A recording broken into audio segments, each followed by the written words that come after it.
Well, hello everyone. Welcome to another Soothkeep live stream. Tonight we have a very special guest, my friend Eli Marzulli. Most of you know him. If you don't know him, I encourage you to become familiar with his ministry. He is one of the world-class experts on the subject of the Nephilim and the ancient megalithic cultures that are associated with the Nephilim. You're not going to hurt yourself at all if you spend some time in his materials. LA, welcome aboard. Hey, Lee, thanks for having me on. And I really liked your opening. It was really cool. Well done. Yes, yeah. Sometimes I wished I had a little bit more professional spit and polish there, but it gets the job done. Yeah, it's good. It's good. It's good stuff. All right, brother. I just want to bring out just a couple quick brief announcements, a little housekeeping before we get going here. First of all, happy Thanksgiving to everybody out there. We have a lot to be thankful for. The first thing, of course, is the Lord Jesus Christ, who is the Savior of the world and who has blessed all of us who are born again with eternal life simply for trusting in him. The other thing I want to ask for is prayers. Mondo Gonzalez and L.A. Marzulli and I and a bunch of other people will be traveling to Branson, Missouri here very shortly. And just pray that God will give us journey mercies and that conference would be a tremendous blessing. If you're anywhere near in the area, L.A. Marzulli is going to bring to the table some of the most important and eye-popping messages that he's ever brought to the Christian public. So don't miss out. At any rate, folks, let's go into the program. So, brother, before we get started with the Rings of Disclosure, can you just take a few minutes and give us an introduction? Give us the backstory. What's the backstory behind these rungs of disclosure, pardon me, and maybe touch on Roswell. Yeah, basically what happened is in 2017, I'm watching Tucker Carlson. That's when Tucker was on Fox News. And it's a Friday night. I'll never forget it, in December 2017. And Tucker starts off, he leads off the last segment. He's down like 5, 6, 7 minutes, whatever. So it's Friday night, last segment. He goes, UFOs used to be the stuff of conspiracy theory and tinfoil hat-wearing people, but maybe we shouldn't think so anymore. Commander David Fravor, former F-18 pilot, joins us tonight. Commander David Fravor, welcome. And so Tucker's here, Fravor's in the middle, and over here they're showing the tic-tac shaped object, also the gimbal and the go fast. I mean, all these different UFO sightings, and it's Tucker's asking him questions, and Commander David Fravor, and you got to remember, Fravor's an F-18 pilot. You know, you don't give Elmer Fudd the keys to the F-18. It just isn't going to happen. This guy is the best of the best of the best. Stand-up guy all day long. You know, no-nonsense guy, looking right at the camera. And he's a little uneasy. Maybe it's his first foray into a mainstream media outlet. I don't know. But he looks right at the camera and he says, this thing, when it shot away from me, shot away like a bullet from a gun. And Tucker follows up with a question. Do we have anything like this? Do the Chi-Coms or the Russians? And Fravor just goes, no, not that I'm aware of. There might be something secret, but I would have seen it. I would know about it, that type of deal. And you move 50 miles in 2 seconds. The G-forces are like over 1,000. A human being can withstand maybe 8 or 9 Gs. And at that point, you know, your eyeballs are going back to your skull. So it's like, you know, something that shoots away at 50 miles in 2 seconds, you'd be flat up against the wall. You'd be dead. What's happening here is, let's say this is the UFO. There's a gravity wave in front of this thing that's pulling it. That's the work of Bob Lazar. But the gravity wave is bending space and time. So there are no G-forces. And that's why it can move from 0 to 50 miles in 2 seconds like that, because it's bending space-time as we know it. I don't pretend to understand how it works. Bob Lazar, according to his testimony, it goes way back in the 1990s. And I met him and I talked to him about this at the Little Ailey Inn years and years and years ago. And Lazar basically stated on the record that he was back engineering the propulsion system and they really had no idea how this thing worked. Now that's, you know, decades ago. He's never changed his story. Lee, you just went green. Are you still there? Oh boy, here we go. Lee, I'm here. Are you still there?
All right.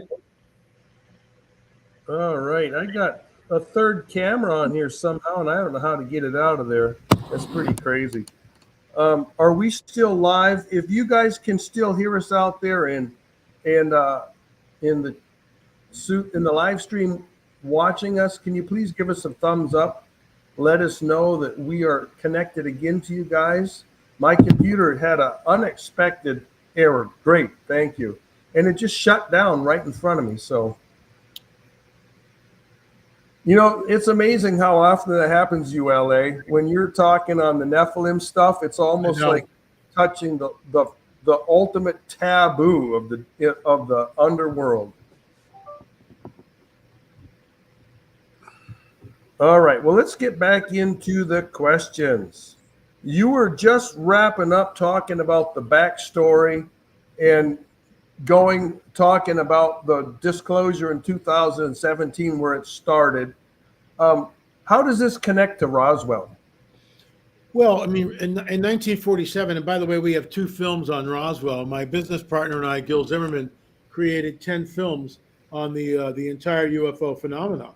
We're the only Christian ministry to do so. 2 of those films, I got all these props on my desk, but 2 of the films are on Roswell. The first one is Exoneration, where we look at the Roswell event through the eyes of the Marcel family. Jesse Marcel Sr.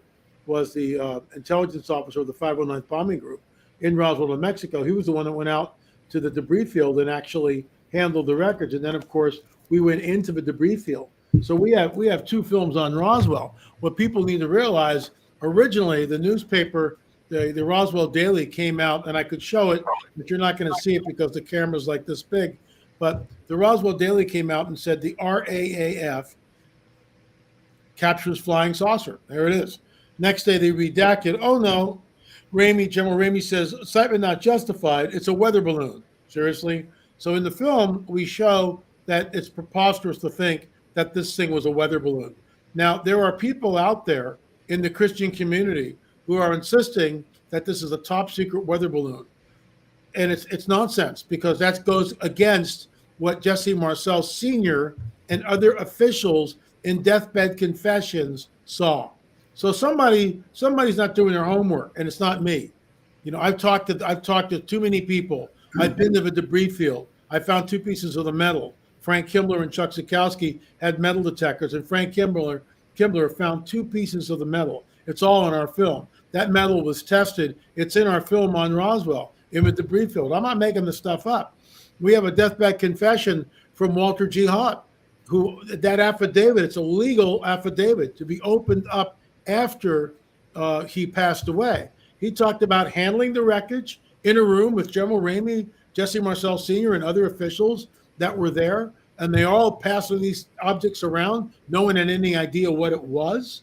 Then he was taken to Hangar 84. We got into Hangar 84 in our film. We filmed inside Hangar 84. That's a coup. That's just the grace of the Lord opening up the doors.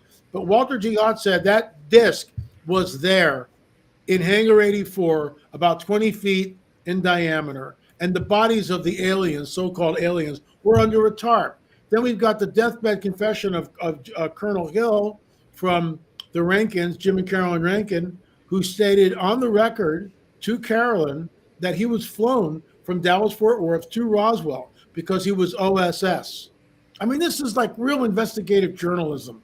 It's not just some guy going like, well, it's a weather balloon because I want it to be a weather balloon, and then saying, well, it's a weather balloon. I mean, seriously, how much information do we have to actually have before we start going like, wait a minute, the official narrative of Roswell is just a bunch of hooey. And that's exactly what it was. So that sets the precedent for the whole UFO phenomena from 47 to 2017. Think about it. That's decades. That's decades of deliberate obfuscation, of lying to the people. And if you got too close, they could take you out. And that's how the game was played in the 90s. You got too close, you asked too many questions, you don't want to go there. People like Carla Turner had a very aggressive form of cancer. People like David Flynn had a very aggressive form of cancer like that. He got it. 6 months later, he's gone. Just saying. Now, I'm not trying to say that was there skullduggery here, but I'm not ruling out the idea that skullduggery was happening, that some very bad actors were acting very badly. And that you can just leave that and leave it there. 2017, Commander David Fravor on Tucker Carlson, that sets a whole new era for us. And since that's the first rung on the ladder of disclosure, this is the book. The very first rung on the ladder of disclosure is Commander David Fravor on Tucker Carlson. And then from there, we get introduced to Luis Elizondo. Again, Elizondo is the best of the best of the best. This guy's a stand-up guy, looking right, and he's risking everything by being a whistleblower, by coming on the record and telling us that, okay, and he's not sensationalistic at all. He's not. I've read his book, Imminent, and he knows about the Book of Enoch and he knows about the Nephilim, but he doesn't take the next step. I would love to talk to him mano a mano. He's a scientist, so he comes at it from a very scientific viewpoint and a very scientific discipline. I'm a frank supernaturalist. I'm a biblical literalist. So I come to this whole thing from the biblical base. What am I looking at here? And in my opinion, it's fallen angels. It's what Jesus warns us against. It's like the days of Noah. It's a mixing of the seed, which is happening in our fourth film on abductions. Did a whole thing on that. So Roswell sets the precedent. It's that way for decades. You get too close, bad things happen. Anyone who sees anything, you saw swamp gas, you saw a bunch of weather balloons reflecting the planet Venus being pulled by a flock of birds, over a thermal pocket of air next to some swamp gas. I mean, they just make stuff up. And this is where J. Allen Hynek actually gave the swamp gas excuse and then later on apologized for doing it.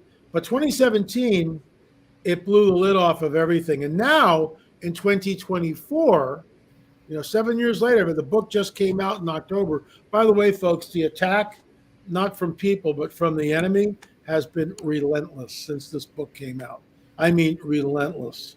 It's a couple of nights of just horrible dreams, waking up, getting into my prayer closet, going before the Lord. It's been no picnic, absolutely no picnic. And the enemy's relentless, hates what we do because we're exposing, who else is doing this? It's just not many people on the entire planet. And again, I mean, I'm boasting here, but Gil Zimmerman and I, we created 10 films on the whole UFO phenomena. There's no other Christian ministry that even comes close, and we're out talking to people. It's real investigative journalism. We went to Roswell. We went to the debris field. We talked to eyewitnesses, and we continue to do so. I mean, that's why the book That's why I'm doing all these podcasts and interviews. And again, just to circle back, I will be talking twice at Branson, and one is the physicality of the UFO phenomena. There are some really great people out there, but they're saying it, oh, it's not physical, it's all demonic delusion. Some of it can be. I will agree with that. But there's nuts and bolts craft. Absolutely nuts and bolts craft. Well, you mentioned the debris field. This brings up the third rung of disclosure, which to me is one of the absolute most fascinating rungs. That is, we tested the metal. We tested the metal, according to Chris Mellon and Luis Elizondo and others. Isotopic ratio is not found on this earth. We tested the metal from Roswell. There it is. It's in the palm of my hand, right there. So we tested the metal, and the closest thing to it is an aluminum alloy, but it's not an exact match. So what do you do with that? I mean, and frankly, folks, I would, and I'm your viewers, you want to finance us, I can take you to the debris field, because I don't have the metal, even though that's another story. Frank Kimbler found 2 pieces of the metal. He gave one to Chuck Zukowski. He kept one. Both of them got them tested. This is a spike that came from the Roswell debris field right here. This is a spike. And you say, well, what's that doing out there? The powers that be went out with these 12-inch spikes and pounded them down into the ground. What does that do? If you have a metal detector, this is what you find. We found one spike, and we found 2 pieces of a debris, not making this up. So I know where the debris field is. I would love to go out there and spend a couple of days and find, get it on film, and then we would test the metal. I wasn't able to test it. Frank Kimbler tested it. Chuck Zukowski tested it. And according to them, the closest thing was an aluminum alloy, but there was no exact match. Interestingly enough, Chris Mellon and Jacques Vallée has tested metal. He's gone on the record basically, and I could be misquoting him, but I don't think I am, basically stating that it's got isotopic ratios not found on this earth. So what do you do with that? I mean, and what amazes me is the church just, what does this have to do with salvation? It has nothing to do with salvation. As Paul says, salvation is the shallow end of the pool. That's where we come to the Lord. This is the deep end of the pool, where we learn about the seed war, where we learn about the machinations of the dragon and what he's up to and what the end game is and how things coalesce for the dragon that reflects prophecy in our Bibles, in the guidebook of the supernatural. It's all right there. And, the church, unfortunately, and it's really unfortunate, for the most part, refuses to look at the phenomena. And they do so at their own peril. I'll close by saying this. I live in the Santa Monica Mountains, the north part of Malibu. I'm about 1.5 miles up from the beach. When I got up here in 1978, there was nobody up here. The place was like the boondocks. Since then, there's some houses, but it's still very remote. And we lost 13 houses of the 35 houses that were up here in the 2018 fire. Our house was one of them. Neighbor across the street will never rebuild. 2 neighbors up the street a little bit, they'll probably never rebuild. So there's still burnouts up here. 6 years later from 2018, and they haven't rebuilt. So it's still very, very remote. There are 3 churches here, and they are cessationists for the most part. They are amillennial, and we just don't fellowship because I'll start screaming because they never mention Israel. They don't look at it because they're secessionists. They don't think Israel has any dog in the hunt in the last days. Where I know, Lee, you and I, this is our wheelhouse. So, here I am, 10 films on UFOs, all these books, and I'm not invited within a 50-mile radius of where I live. And there are hundreds of churches, hundreds. Go figure. Yeah, it's sad, very, very sad that when it comes to the book of Genesis and the book of Revelation, those are the 2 most abused and ignored and twisted books in the Bible. But I guess it makes sense. If you leave out the beginning of the story and the foundation of the story, and you leave out the end of the story, then you can make that story into whatever you please. Yeah, Genesis 3:15 is the gateway to the rest of the biblical prophetic narrative. And I mean, I have a whole chapter on this in the Rungs of Disclosure. We unpack Genesis 3:15. We unpack Genesis 6 because it's the gateway to the Bible. If we don't understand the seed war, and I got this from Gary Stearman, my first mentor, one of my mentors, Dr. I.D.E. Thomas, wrote the book, The Omega Conspiracy. He talks about the Genesis 6 narrative. But Gary Stearman was the one that gave the prelude to the Genesis 6 narrative, which is Genesis 3:15, where the pre-incarnate Christ, the theophany, is in the Garden of Eden, looking at the dragon, saying, your offspring will be at enmity, at war with the offspring of the woman. The one coming from the woman, the proto-evangelion, the Messiah, will crush your head, you'll bruise his heel. That's it. We either get the correct exegesis there, or we're lost in space for the rest of the Bible. And we come up with the Sethite theory, which doesn't make any sense at all. Jesus knew, the people in Jesus's time knew exactly what was going on. And this is why Jude equates what happens at Sodom and Gomorrah with the angels leaving their first estate. And he's quoting the book of Enoch, which means that probably Jesus read the book of Enoch too. Does he quote from it? No, not really. But Jude does. You don't quote something unless you've read it, unless it's part of who you are. And it's part of your central core of beliefs. You don't quote something like that. Jude's quoting it verbatim in his little letter. Yeah, he's not taking the scroll. What did he say again here? No, he's just going, here it is. Book of Enoch says this. Oh, we can't have that because Enoch's not part of our canon, blah, blah, blah. Two things. You were going to keep something away from the people. You never tell them Genesis 3:15, ever. And here's a conspiracy theory for you. We know that they were, and I'm going to talk about this and bring this up at the conference in Branson. So Harvard University and Yale University used to be bastions of Christian thought. They were Christian colleges, not anymore. How many years did it take to do that? Not that many. If you were going to pollute those two universities, you just bring in liberal professors slowly, and they change the narrative, which is exactly where we are. If you want to keep the truth from the American people, from the average pew sitter, you bring in liberal theology, which is what we have, and you never talk about Genesis 3:15. You never, ever talk about that. So the pastors come out of seminary spouting the Sethite theory, which was invented, I think, in the 4th century.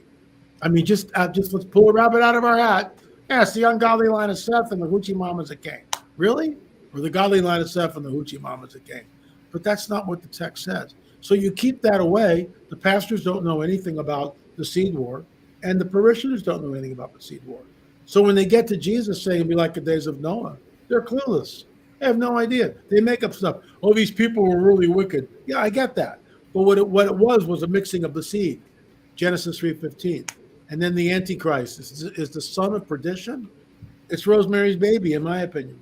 So you keep those two things out. You keep the people in darkness. They don't understand Genesis 3:15. To your point, they certainly don't understand the end when they get to it. So circling back, the churches all around me, that's where they're at. And so I don't go there because it would be like incredibly frustrating for me. Now, some of the middle rungs really are fascinating to me too. We've got NASA hiring priests to prepare for contact. Yeah, that's we have alien abductions, which in and of itself is fascinating, but you talk about implants that some of the abductees receive. That's mind-blowing. I mean, I believe in this stuff, and yet even when I hear those stories, if I hadn't heard it from your mouth and that you were an eyewitness to one of these implants being removed, it just sounds like something from a science fiction book. Well, and this is real investigative journalism. Well, the naysayers would go, oh, there's no such thing as implants. Well, have you talked to an abductee? Well, no. Have you ever seen an implant? Well, no, I don't believe that there are implants. There's one guy out there saying that, well, they really aren't implants. They're just metal from something else. Oh, really? Why should we believe what you say? Because you say it? We did the backstory, my late business partner, Richard Shaw, and I'll be showing some clips that have never been seen before because, Rich always had all this stuff that never made it. It's on the cutting room floor. And I'll be showing this one clip with Dr. Matriciani, the surgeon, and Dr. Roger Lear talking about the implants and talking about how they took one implant and it came out in pieces. And so Dr. Roger Lear put it in a petri dish, and the petri dish had blood in it, and just put the pieces in. Next morning he comes back, the thing has reassembled itself. Oh, that is bizarre, bro. Yeah, that's really bizarre. This is, Lee, it's real. I keep saying this, but we're out in the field. This is like real, and we're just not in the library looking at books or, whatever, or making up stuff because, we have a paradigm. We are going where the evidence leads us. If that guy had something else other than an implant, we would have said so. Just like when we debunked the fairy, real investigative journalism. We're down with Jaime Maussan. Jaime Maussan takes out this glass jar. In it is this demonic-looking thing. We all go, oh my gosh, Jaime's already had it looked at. We talked to those people. We looked at the x-rays. I took the x-rays and went to a veterinarian here in the Santa Monica Mountains and said, what do you think? He goes, it looks real to me. So that's what we went with. But then we got the ferry out of Mexico. And we were at another veterinarian's office. 3 vets were there. We took x-rays. And this thing's laying on a plastic tray. And after about an hour, because it's out of the formaldehyde, it starts to dry up. And I look down at the green tray and I take a pair of forceps and I lift this piece of wood up and I hold it up to the veterinarian's face. I go, what's this? And he goes, well, that looks like a piece of wood with epoxy on the end of it. And then we went back, we deconstructed the whole thing. We immediately called Skywatch TV, called Prophecy Watchers. It's a hoax. Don't run the program. It's a hoax. So, that's, again, so we went out on a limb before we could do due diligence and really inspect it. But the moment we found out it was a hoax, we alerted everybody. There was no cover up. Oh, we got an egg on our face. No, you can call it whatever you want. Remember one guy was going, well, I knew it was a fake all along. Well, you sat in your academic ivory tower, bully for you, but you didn't do anything. You never tried to look at it. We did. And then we went up to the Natural History Museum in Santa Barbara, and we had a taxidermist. Well, not a taxidermist, but we had a guy with a degree in all this stuff deconstruct it. Oh, here's a squirrel claw. Here's a bat wing. Here's this. It was fascinating. We made that a free DVD, Anatomy of a Hoax. That's what we called it. You can still go to my website and watch it for free. But the point is, Emil was taken at 5 years old. He was abducted against his parents' wishes. He had the implant. That implant was 40 years old. When we went to find the implant, couldn't find it. So we found it at all the pre-op stuff, including going to Dr. Matriciani's office, and he found it within less than 2 minutes. But the day of the operation, we sat there for over an hour trying to find it with the ultrasound wand. It was like it was vanished. And that's when the Lord said, you need to take authority over it. And that's when I prayed. And all of a sudden, the implant comes screaming up like this from the back, way in the back, just kind of goes, meow, like that. And we have that on film. It's unbelievable. So and I'll show this, we took the implant out. It's got double-walled carbon nanotubes in it. There's another piece of drywall that Dr. Roger Lear took out because there was an abduction case that he was privy to. And when he learned to bring a UV light to see where the fingerprints are. So we found fingerprints, four fingers next to the window where the abduction took place in the bedroom. So they paid the owner, they cut it out with a drywall saw, they brought it to Seal Lab.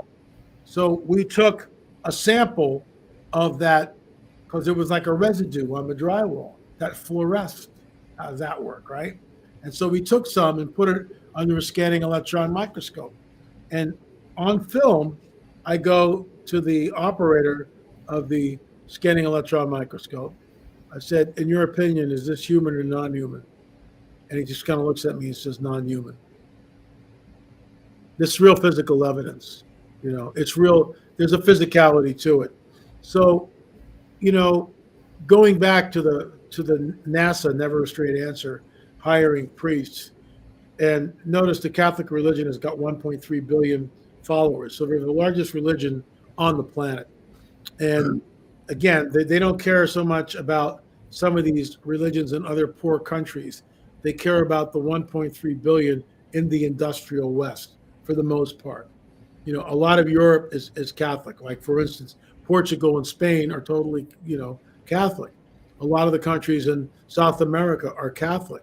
Not so much in here, but in other places, France, they're Catholic. That's the predominant paradigm. So they're hiring priests to try to deal with what is this phenomena, and how do we couch it in a way that fits their religion, so they don't blow them out of the water. What they don't understand is the book of Revelation tells us one world government, one world religious system, which begs the question, how do we get to that? And that's because when they show up, everything changes. Yeah, it's to me that's fascinating. The aspect that they're ultimately going to show up. And once you see that this is going to be part of the unifying of the one world religion to bring all these religions together. Mm-hmm. I mean, when I read some of the stuff that's written by the liberal Protestants in the Catholics about anticipating that our creators are going to show up, and they're not talking about the Almighty who spoke creation into existence. They're talking about some elevated race from another galaxy. Let me read you something. We have a track that when you buy something from our store, my wife, Peggy, who does all of our shipping, ships out these tracks. So if you want like 40 or 50 of them, we can do that. But, you gotta give a donation because these aren't free. But I digress. So this is in this track. I'm going to read this. In our generation, over the course of many decades, there are thousands of extraterrestrial alleged contactees that have received messages supposedly from beings not of this earth that incredibly speak about future events. I know you haven't heard this, Lee. It's going to blow your mind. And I'll be talking about this at the conference. One example of this contact between so-called extraterrestrial and human beings can be found in the book Bringers of the Dawn, Teachings from the Pleiadians by Barbara Marciniak. Here is only some of what she said was communicated to her by beings from the Pleiades. So first of all, we're not disparaging Barbara Marciniak. We just have a different viewpoint. So I would ask Barbara, if you want to cross swords on this, come on my show. I'm a warm, fuzzy guy. We can talk about it. But channeled information, we are told not to do this because something coming in and speaking through us, we believe as Christians is demonic. Because and Barbara, how do you ascertain whether what's coming through you is benevolent or malevolent? What's the litmus test that you're using? So with that in mind, this is the channeled information, which as Christians we are forbidden to engage in, right? We are here. We are the Pleiadians. Humanity is learning a great lesson at this time. The lesson is, of course, to realize your godhood. Stop right there. That's the same lie that we heard way back in the garden. God really didn't say that because he knows once you taste of the fruit, you'll be like God. There it is. Nothing's changed in thousands of years. So what's coming through her is regurgitating, recapitulating the same lie that started all the trouble in the first place way back in the garden. If human beings do not change, if they do not make the shift in values and realize that without Earth they could not be here, then Earth and its love for its own initiation is reaching for a higher frequency, will bring about a cleansing that will balance it once again. This is Gaia. This is where, Earth, Mother Earth actually is a spirit, and, you can talk to Gaia and all this stuff. Nonsense. The Earth is a rock. It doesn't have a spirit. The tree, and let me just tell you this. As a Christian, I have reverence for God's creation. So we're up with Bob Ulrich and Mondo Gonzalez and my wife and stuff, and we're up there at Big Sur. And there's a grove of redwoods, and these redwoods are really old. And one of them in particular is well over 1,000 years. And when we walked up to it, I looked at everybody and I said, now, don't get me wrong, but this is a sacred spot. this is a sacred spot. And I went up and I hugged the tree. Why? Because I believe that the redwood has a spirit in it? No. I'm hugging the tree and giving reverence to the creator, Jesus, because he spoke everything into existence. Because the Lord created something that has stood there for 1,000 years. Get your head around that. For 1,000 years, that tree has stood in that spot. And I just went up and said, wow. I'm paying you some respect here because, you've lived over 10 times what I'm going to live. And God created you. So I'm not worshiping the tree. I'm worshiping the one who created the tree. Now get this. Here's the payoff right here. There is a potential. You're going to love this. There is a potential for many people to leave the planet in an afternoon. The people who leave the planet during a time of Earth changes do not fit here any longer, and they are stopping the harmony of the Earth. They just explained the so-called Pleiadians. They just explained the rapture of the church. They just told us what the rapture of the church is. That's amazing. What's also interesting is over and over again in the ancient mythologies around the world, how important the Pleiades were to mythology and to the worship of the fallen spirits. Yeah, I'm not making this up. It's unbelievable. Well, here's an interesting thought. It's just kind of a rabbit trail, but you're talking about a tree that's 1,000 years old or older. All right. Those ancient trees were here on Earth. You go back 300, 400, 500 years before the Native Americans killed the last of the red-haired, blonde-haired giants. Right. They were here when the giants were here. Yeah, exactly. They who knows? The giant may have slept under one, right? We just don't know. Speaking of a Nephilim, I went online. There's a site that we went to, the late Russ Desder and I went to in Ohio. And it's so funny, you Google giants in Ohio, and all you do is get the debunkers, fact check, there are no giants in Ohio. Excuse me, there were. You guys are just lying. You control the narrative. They control the narrative because it points back to the validity of the biblical prophetic narrative. We're working on another film right now. We're in post-production, which hopefully will shed some light on this.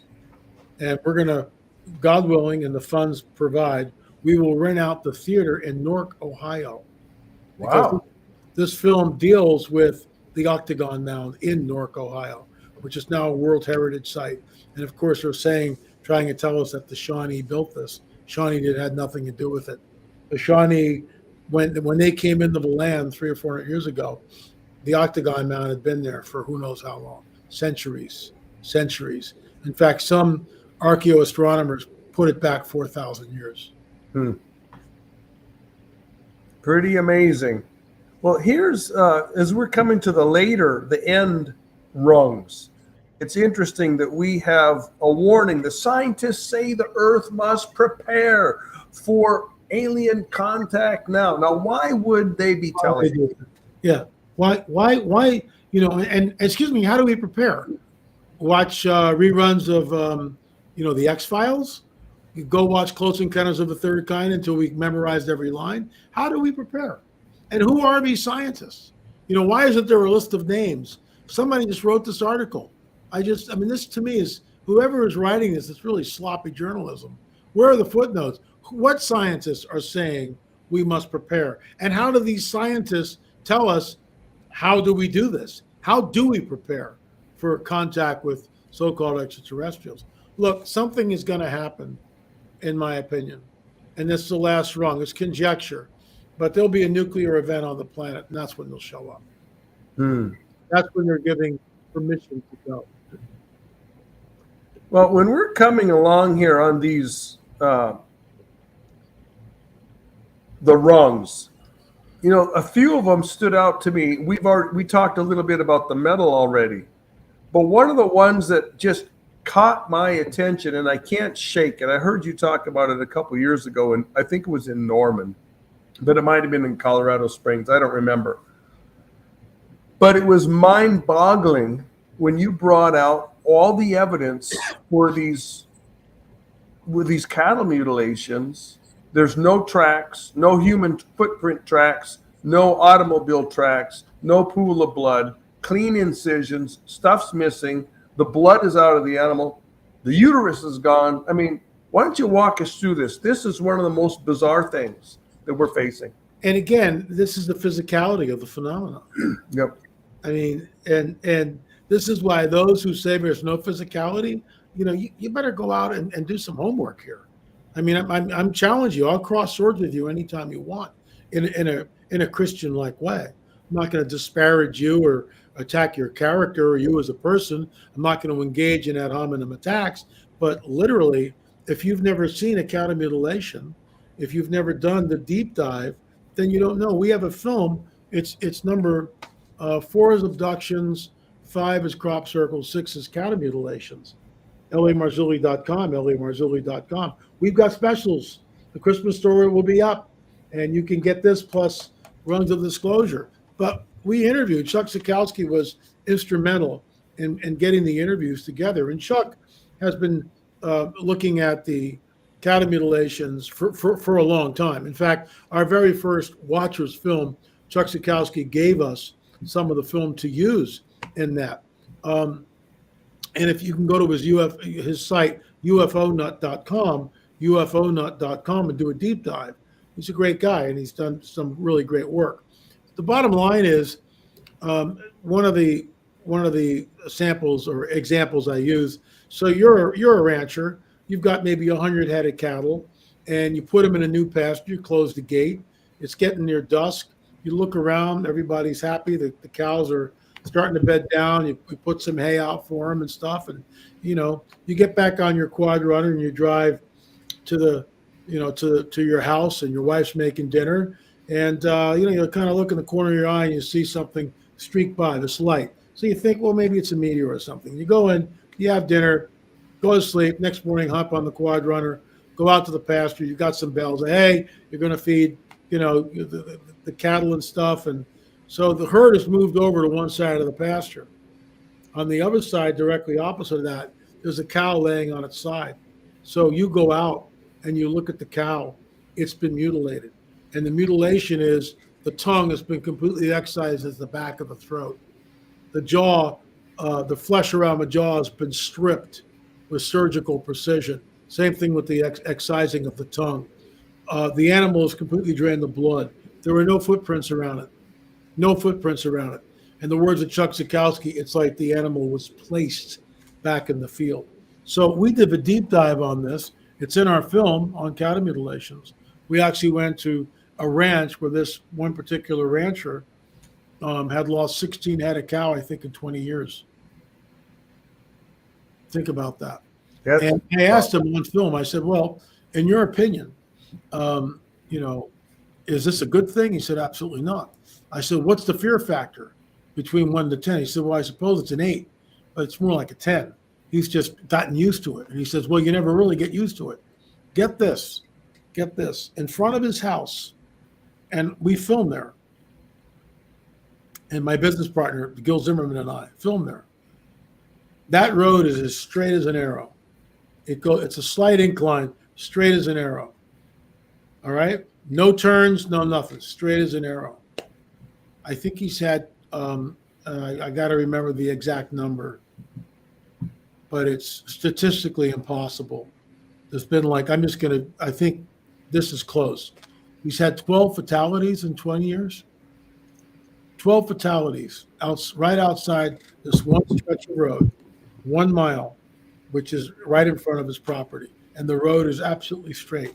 12 fatalities in 20 years? That's statistically impossible. How does that happen? So we may be the first researchers to put this together. I'm not saying we are, but I never heard it from anyone else.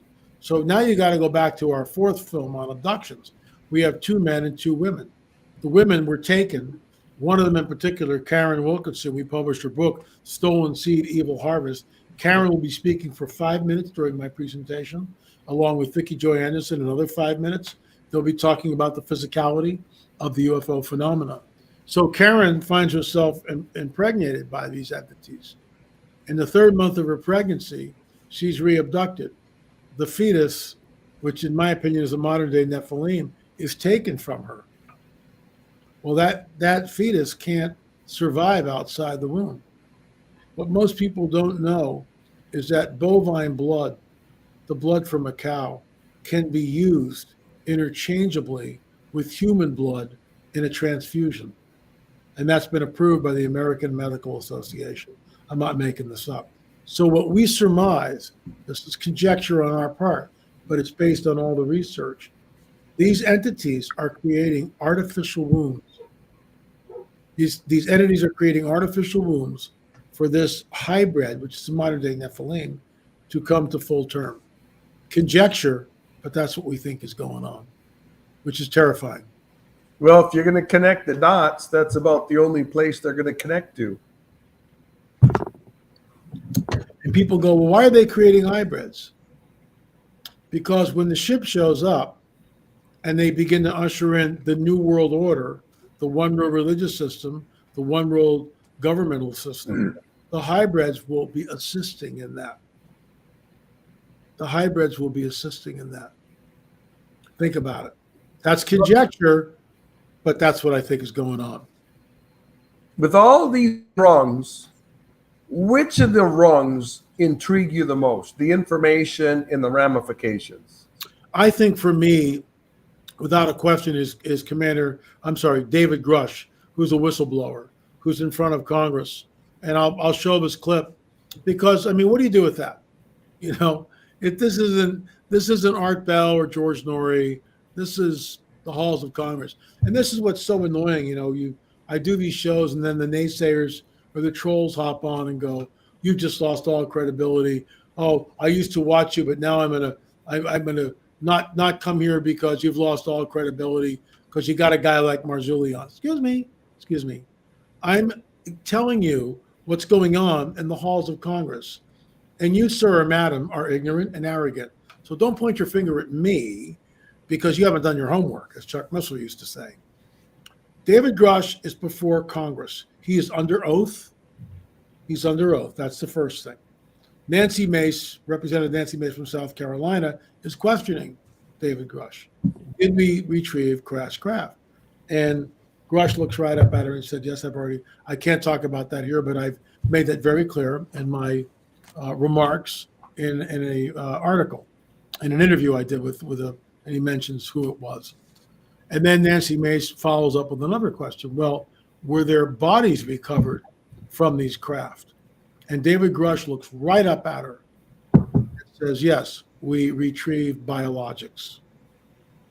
I'll show this clip in Branson. And then Nancy Mace goes, "Well, were these human or non-human biologics?" And David Grush looks right up at her.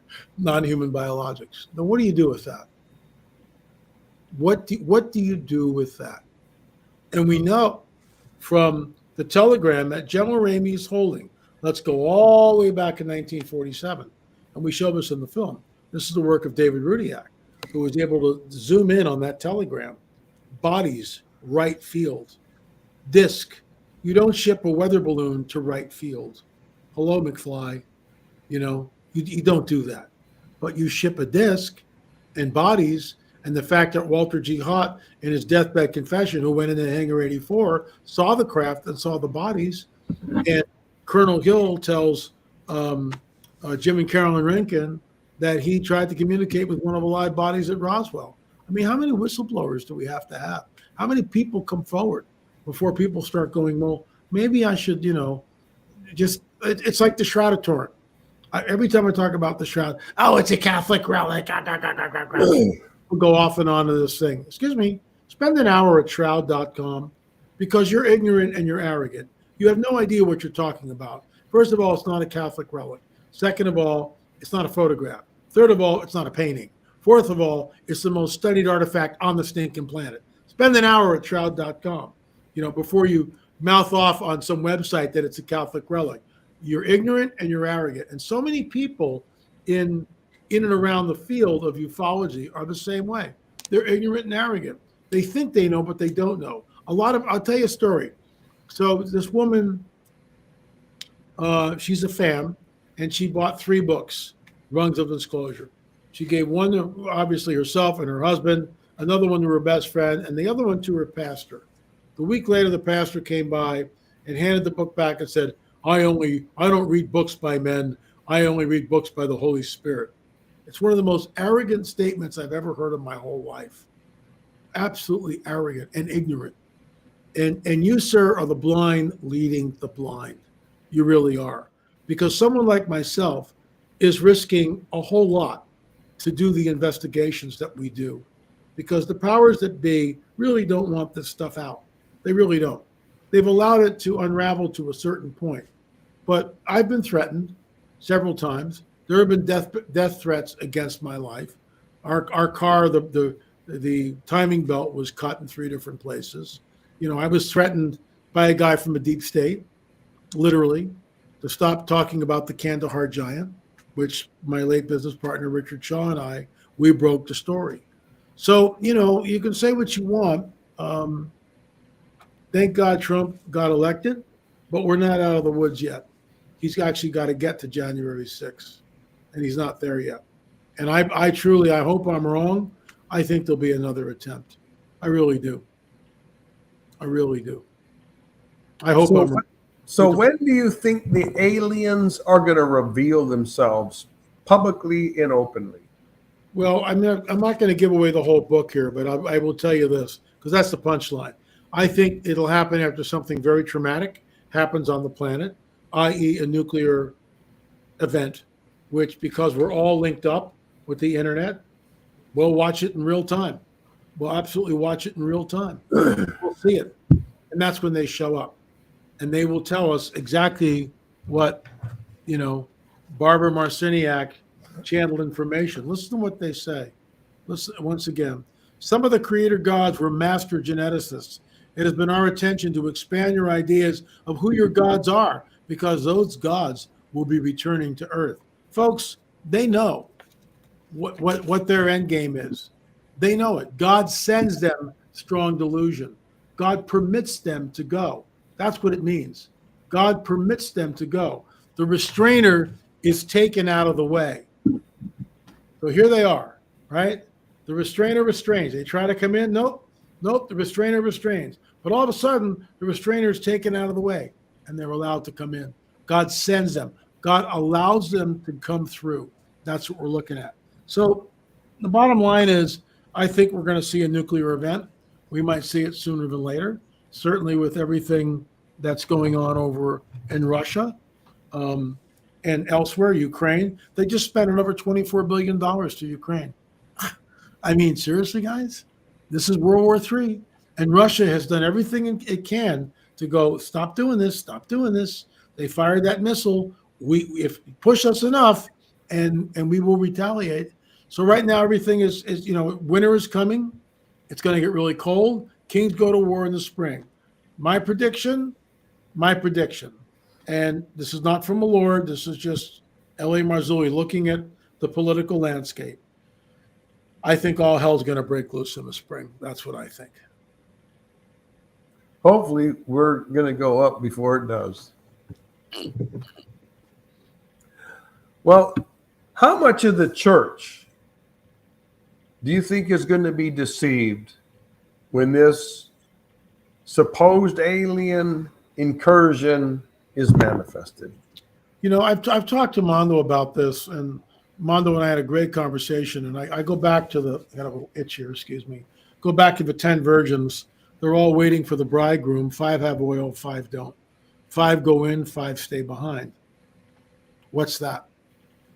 And, you know, Mondo set me straight when you really look at it in context of what's going on. But I still wonder about it.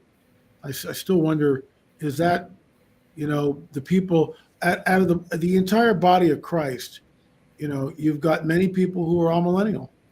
Yep. In fact, I would say the majority of people are amillennial. You're a dispensationalist. I'm a dispensationalist. That's how the lens in which we see the Bible. We are both premillennial. We believe in the literal return of Jesus. We believe in the rapture of the church. And folks, don't give me this stuff about Darby. If I hear this one more time, I'm gonna punch you right in your nose. Okay? That's not very Christ-like, LA. I'm just joking. Just joking. You got to remember this: that the church goes into the dark ages once Augustine does his little tap dance and takes everything, makes it allegorical. It's spiritual. It really doesn't mean what it says. Blah blah blah. The church goes into the dark ages till Gutenberg, 1440. Gutenberg, 1,000 years from the 4th century till Gutenberg, 1,000 years of dark ages. You read the Bible, we'll burn you at the stake. That's how that works, okay? So Gutenberg now can print the Bible. Then we get the King James, 1611. That's still what? Do the math, 100 and some odd years later, right? We finally get the King James Bible, so the common man can read the Bible. Then you get the Protestant Reformation. Oh, by the way, Tyndale was burned at the stake for what? Translating the Bible in English. I'm not making this stuff up. So no one is looking at the scriptures. Darby didn't invent this. All Darby did was had access to the scripture and went, oh, wow, behold, the Lord himself will descend from heaven with a shout, with the voice of the archangel and the trump of God. But dead in Christ will rise first. And then we who are alive and remain will be caught up, that's harpazo, together with those in the clouds to greet the Lord in the air. And so shall we evermore be with the Lord. Darby didn't invent anything. All he's doing is looking at the scripture and going, oh my gosh, we're going up. That's what it is. That's what it is. Drives me bananas because people don't know their history. The Protestant Reformation moves away from the Catholic Church. King James Bible, 1611. Folks, it's not that far. It's 400 years. That's nothing. And things move really, really slow until the Industrial Revolution. And finally you get, look, people like Lee Brainerd and Gary Stearman and Mondo Gonzalez and myself and others, no one's talking about Genesis 3:15. You go back 100 years, no one's talking about it. Very few people are talking about it. Pember, a few people. It's not taught in the churches. We already told you why it's not taught in the churches. So, this whole thing on the trail of the Nephilim, no one's ever done that before. No one's ever gone around the planet and gone, look at this site, look at this site, look at this site, look at Nephilim architecture, fallen angel technology. And not because I'm someone so smart and so special. I'm basically Elmer Fudd. It's the Lord raising me up to this position. All glory goes to the King, not to me, which is why I can literally take the crown and just go, it's all yours, because it is. I didn't sign up for this. I didn't sign up for this UFO stuff. Now we've got 10 films, and we've got 8 films for the On the Trail of the Nephilim series, 14 books on the Nephilim, on UFOs. There's a corpus of work here that if you had told me 44 years ago when I first came across the line and asked Jesus into my heart, I probably would have run out of the room screaming. Oh, there's the other one. It finally went away. So I don't know, folks. You can do with that what you will. LAMarzulli.com, LAMarzulli.com. There is a ton of material on our site. 30 films, 14 books. I have an hour with Lee. We've scratched the surface. Do your homework. Well, brother, we're coming up to the end of the hour. Do you have any remarks or points that you want to make to wrap this discussion up? UFOs are real, burgeoning, and not going away. There's a physicality to this, just like there's a physicality to the flaming sword that turns every which way in the garden. That's not delusion. There were 2 cherubim standing on the east gate, and that flaming sword was going back and forth in every which way. What is the flaming sword? It's a lightsaber in modern day vernacular. It's technology. There is technology. The book of Enoch tells us that the fallen angels came down and did what? Showed metallurgy to mankind. I mean, that's technology. Jesus, look, when the angel of the Lord appears before Joshua, he's got a sword in his hand. Who made the sword? Well, Jesus could just blink his eye and the sword would appear in his hand. Yeah, I get that. But what if there was, I'm just being silly here, but sort of tongue in cheek. But what if there was a contest in the heavenly realm to make the king's sword? Because we know that the angels that come down and it's a quid pro quo. They're giving metallurgy, showing mankind how to make weapons. Just saying. We have a truncated view of the supernatural. We don't understand it. There is physicality to the UFO phenomena. I'll be talking about that. The rungs of disclosure, we are going up the ladder of disclosure until the top rung, which is full-blown disclosure. It may be sooner than we think. We go up, they come down. We go up, they show up. Thanks for having me on, Lee. Really appreciate it.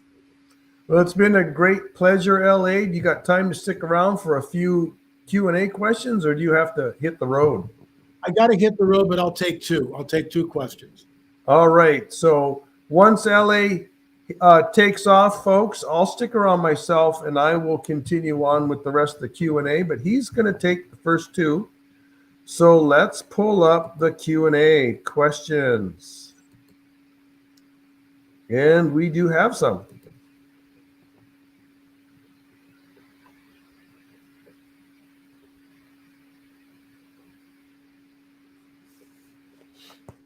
I'm going to actually just skip a few and give you the ones that are on the topic we were covering, bro. In Genesis 3:15, seed is singular. Isn't that referring solely to Antichrist as the seed of the serpent? Or if not, does it imply a lineage of seed? Lineage of seed. Okay. That's where we get Genesis 6 and the Nephilim are there. And then we get Nimrod becomes Geborim. Then we get Abraham is fighting against the Nephilim tribes. Then we get Sodom and Gomorrah. And we get from Jude that Sodom and Gomorrah went after strange flesh. In a similar way, he's linking the two together. The angels left their first estate. So it's always about the seed. Why? Because if they can corrupt the seed, Messiah won't be born. Checkmate, I win. And he almost does it. 8 people get on that ark. Only 8 people. Think about that. He almost succeeds in what he's trying to do. Well, here's an interesting question for you, too. If demons are disembodied spirits of the Nephilim and fallen angels don't possess humans, how did Satan enter Judas? It's a really good question. That's a really, really good question. And I'm not sure of the actual answer to that, but Satan does enter him. The question is, how did that actually happen? And this is just conjecture on my part. Did Satan assign a particular demon to go into Judas? That's the path, actually, brother, that I've been on myself. It's fascinating that when we come to the 6th bowl in Revelation, we have Satan himself, we have the Antichrist, and we have the false prophet, and frog demons come out of their mouths and go out and deceive the whole world. So they themselves have demons that are, I don't know if it's the technical term would be possessing them, but they're certainly in them. They're being sent.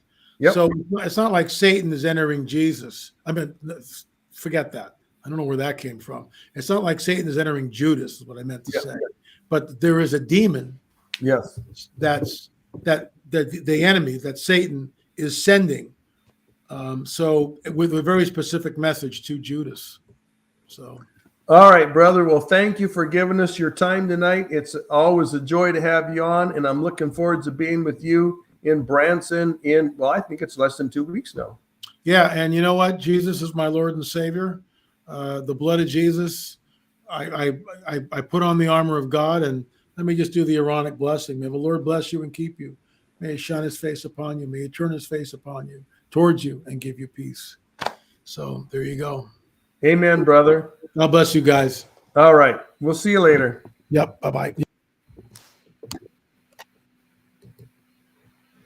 All right, folks. For the rest of you that want to hang on with me here, I'll finish the Q&A time, and we'll go back to the questions. So what did Jesus mean? Well, let me see if I can. This is interesting here. I'm not getting the whole question, so I'm not sure what the problem is. Okay, well, what did Jesus mean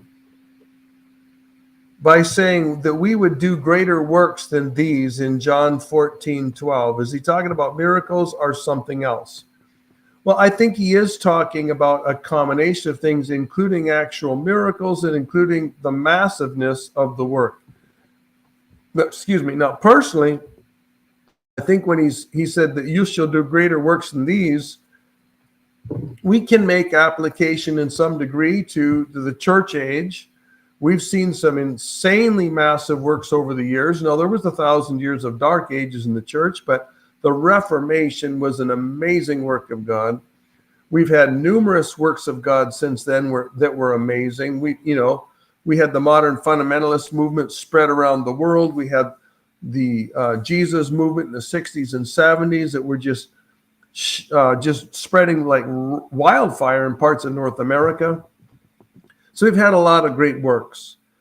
Now, but on this line, when we come into the tribulation, this promise is going to be taken to its full heights.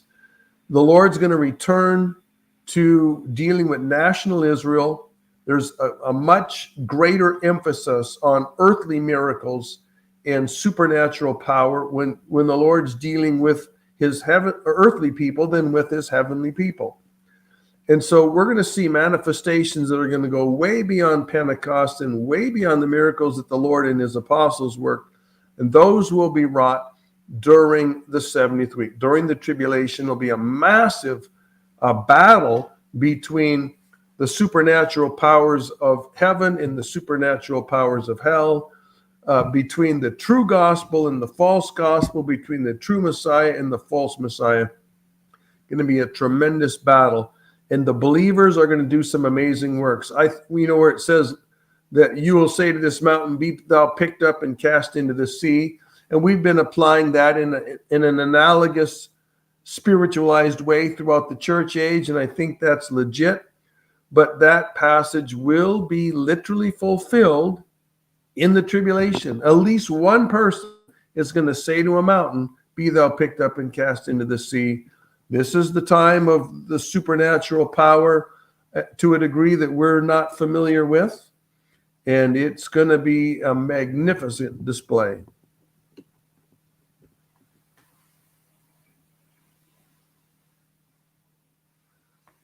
Okay.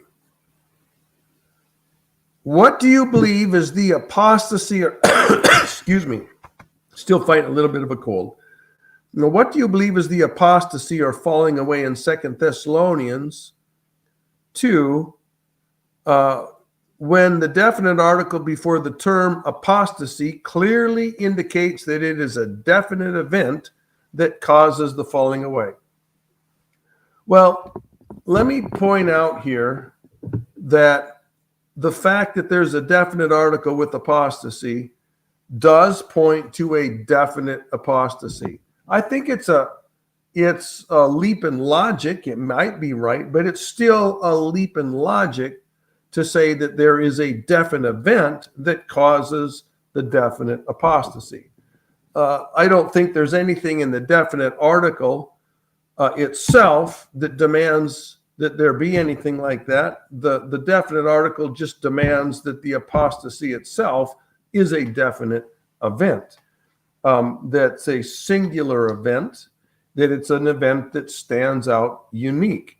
Now, the event that is going to stand out unique, to me, that fits the context and the nature of the case better than anything else, is Israel's apostasy in the tribulation. That's going to start when Israel makes a covenant with the Antichrist.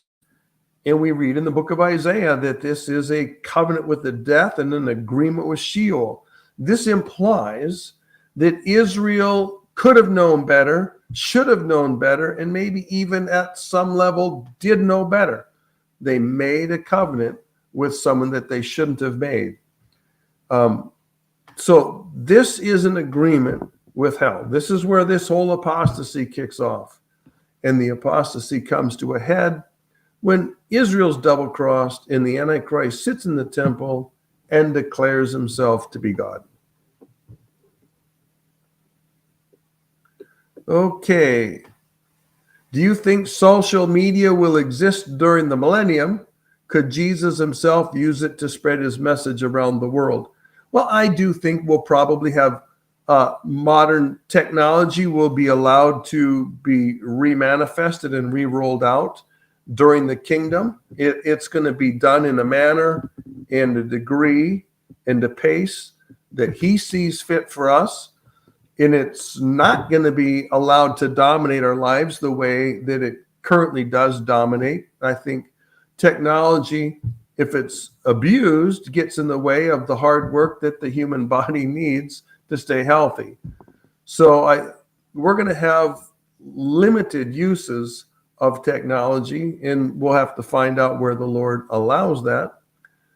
Yes, the Lord could use his message to spread his message through technology during the millennium. But I also want to point out that people will be traveling to Jerusalem. Nations are going to be sending representatives to Jerusalem every year for the feasts. So that's going to be how some of the message is going to be spread. Some of the other messages, there are going to be believers who are regularly in the presence of the Lord, who are over all the cities and towns and communities around the entire planet. These are going to be the New Testament. Church is going to be over cities, towns, states, nations. You're going to have raised Old Testament saints. If they were Gentiles, they're going to be ruling and reigning in Gentile places. If they were Jewish believers, they're going to be ruling and reigning in Israel. And they're going to spread that message.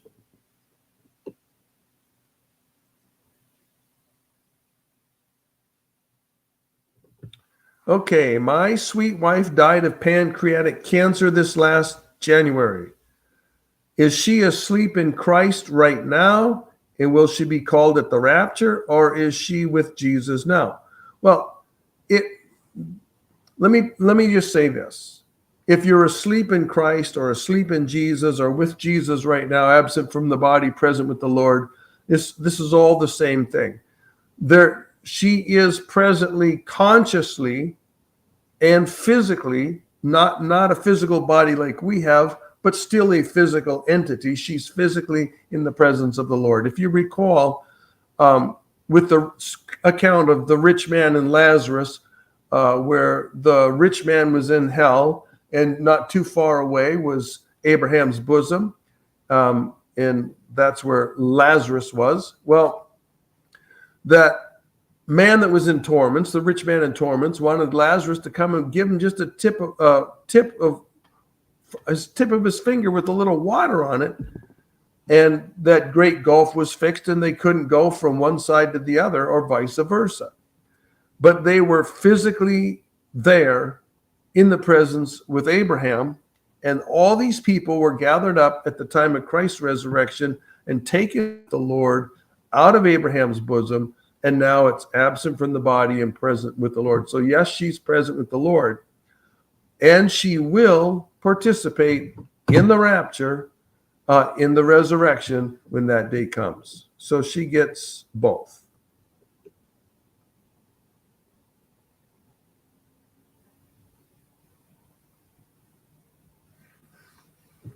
Well, here's the question. Does the King James or New King James imply that the four living creatures also sing the song of redemption in Revelation 5, 8, 9, since the elders and four living creatures are mentioned singing it? Well, let's go read that passage and then we'll comment on it. So let me pull up my eSword here. Somehow, I know it closed down when my computer accidentally shut down. So let's go to Revelation chapter 5, I believe that is. Yep, in verses 8 and 9. Okay, Revelation 5, verses 8 and 9. Now, when he had taken the scroll, the four living creatures and the 24 elders fell down before the Lamb, each having a harp and golden bowls full of incense, which are the prayers of the saints. And they sang a new song, saying, "You are worthy to take the scroll and to open its seals, for you were slain, and you have redeemed us to God by your blood out of every tongue and tribe and people and nation." So here's the difficulty. It talks about the four living creatures and the 24 elders. And I think people are assuming, because they're both mentioned, that the harps and the incense and the new song goes with both the 24 elders and the four living creatures. Personally, I've never taken it that way. I don't see anything in the Greek that requires it. And I don't see anything in just generic Indo-European grammatical rules that would require it. So I just take that the 4 living creatures and the 24 elders, they fall down before the Lamb, but it's the 24 elders which have the harps and the golden bowls, and they're the ones that sing the new song, and they're the ones that are bought by the blood of the Lamb.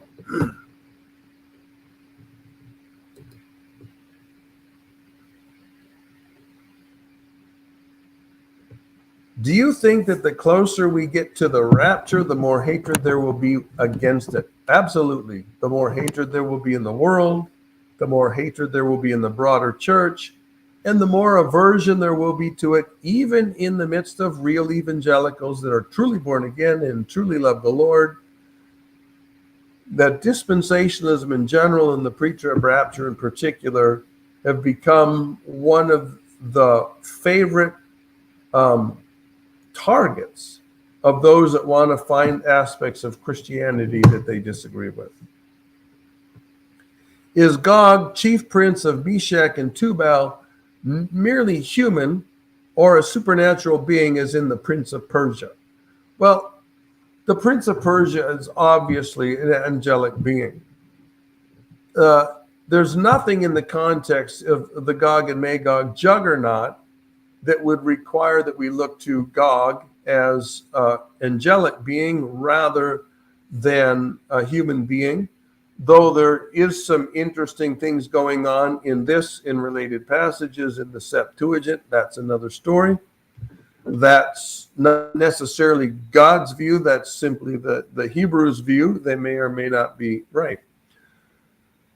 Just looking at the Hebrew and looking at the English translations that I use, which are primarily the New King James, the King James, the ESV, the NASB, and a half a dozen specialty translations, I see there no reason to regard Gog, the ruler, as anything other than a human ruler. That said, he's obviously going to have the influence of the demonic realm. His empire is going to have a prince over it, just like Persia does. Every nation has superpower angels over them.